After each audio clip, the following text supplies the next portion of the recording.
Assalamualaikum warahmatullahi wabarakatuh. Perkenalkan, nama saya Muhammad Fandi Maulana Ishak.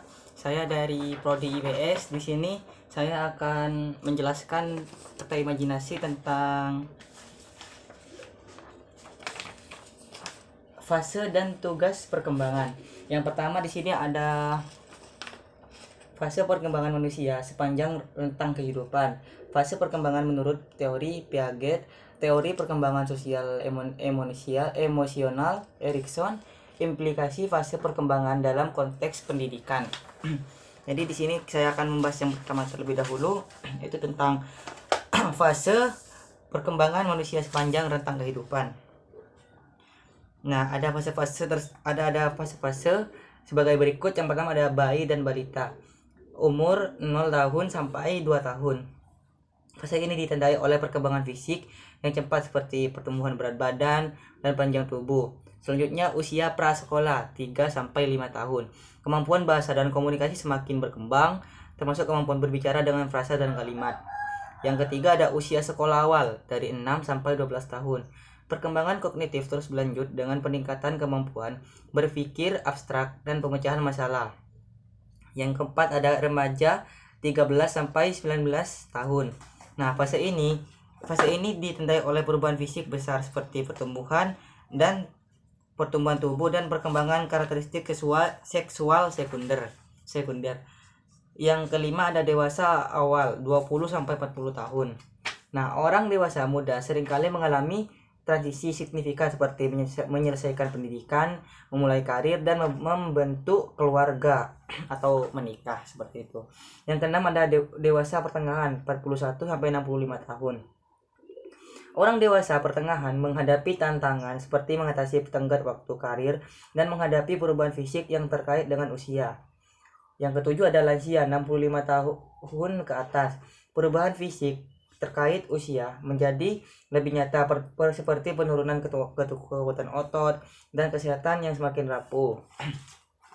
Selanjutnya ada fase perkembangan menurut teori Piaget. Nah, Jean Piaget, seorang psikolog perkembangan terkenal, mengembangkan teori perkembangan kognitif yang menyoroti bagaimana anak-anak berkembang dalam pemahaman mereka tentang dunia di sekitar mereka. Nah, berikut adalah fase-fase perkembangan menurut Jean Piaget. Yang pertama ada sensor motor dari 0 sampai 2 tahun. Fase ini terjadi pada bayi dan balita awal. Anak-anak dalam fase ini belajar tentang dunia mereka melalui indera dan tindakan fisik. Nah, jadi bayi yang berumur 0 sampai 2 tahun, mereka belajar tentang dunia melalui indera dan tindakan fisik mereka. Selanjutnya yang kedua ada pra-operasional 2 sampai 7 tahun. Yang dimana anak-anak mulai menggunakan bahasa secara aktif untuk memahami dan berkomunikasi tentang dunia di sekitar mereka. Yang ketiga ada operasional konkret 7 sampai 11 tahun. Anak-anak mulai mengembangkan kemampuan untuk berpikir logis tentang objek dan peristiwa dalam dunia konkret mereka. Jadi di sini sudah mulai berpikir logis tentang objek yang dia lihat atau mereka ketahui. Yang keempat ada operasional formal 12 tahun ke atas. Fase ini terjadi selama masa remaja dan dewasa. Anak-anak mencapai tingkat berpikir yang lebih tinggi dan abstrak.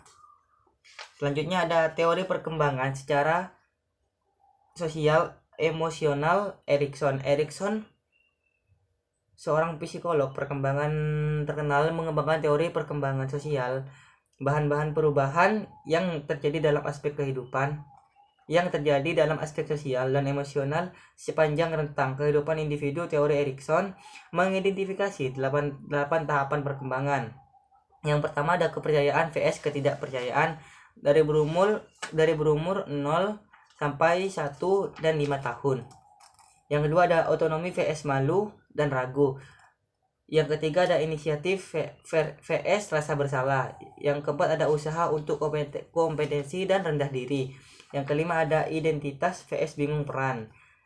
Yang keenam ada intimasi vs isolasi. Yang ketujuh ada produktivitas vs stagnasi. Yang kedelapan ada keintiman vs putus asa. Selanjutnya ada implikasi fase perkembangan dalam konteks pendidikan.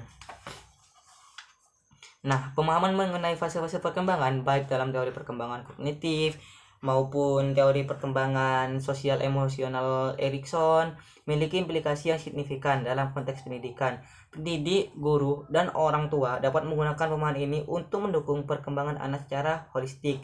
Pendidik harus menyesuaikan kurikulum dan metode pengajaran dengan tahap perkembangan anak. Nah, jadi di sini kurikulum dan guru itu harus apa? Guru harus menyesuaikan di sini guru itu harus menyesuaikan kurikulum dengan pengembangan murid dan murid di tahap tersebut, seperti itu. Di sini saya akhiri, jika ada salah kata mohon maaf. Wassalamualaikum warahmatullahi wabarakatuh.